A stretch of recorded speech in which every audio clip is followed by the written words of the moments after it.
Liverpool struck twice late on as they opened the defence of their Premier League title with a dramatic victory over Bournemouth on an emotional night at Anfield. Tributes were paid before and during the game to Diogo Jota and his brother André Silva, who died in a car crash in July, with a minute's silence observed before kick-off and applause in the 20th minute, the forward having worn Liverpool's number 20 jersey.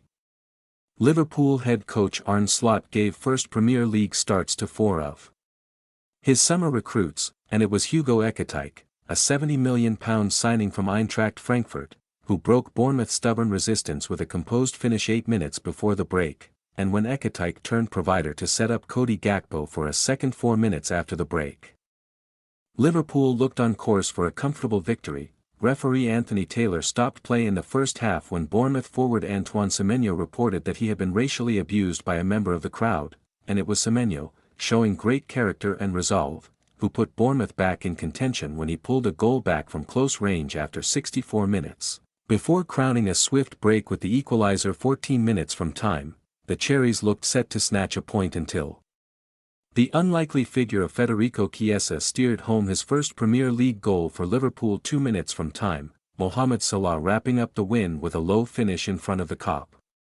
Slot wasted no time in integrating his expensive summer acquisitions as he gave first Premier League starts to the quartet of Jeremy Frimpong, Milos Kerkez, against his former club, Florian Wirtz and Ekitike. Frenchman Ekitike was far and away the pick of the bunch with a vibrant performance as scorer and creator, deservedly receiving a standing ovation when he was substituted after 71 minutes.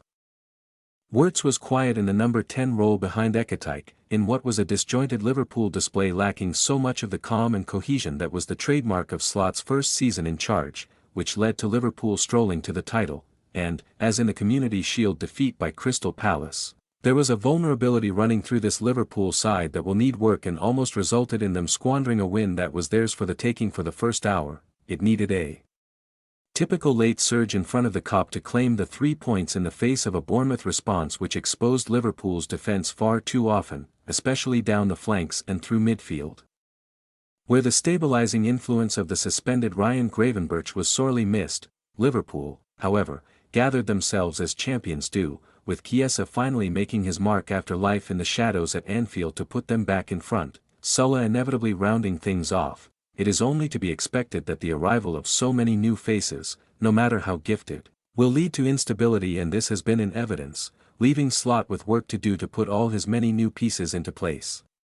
Liverpool were delighted with the 3 points, with Anfield celebrating accordingly, but this was a real scare as the champions were far from their best. Liverpool, Newcastle United away on Monday week.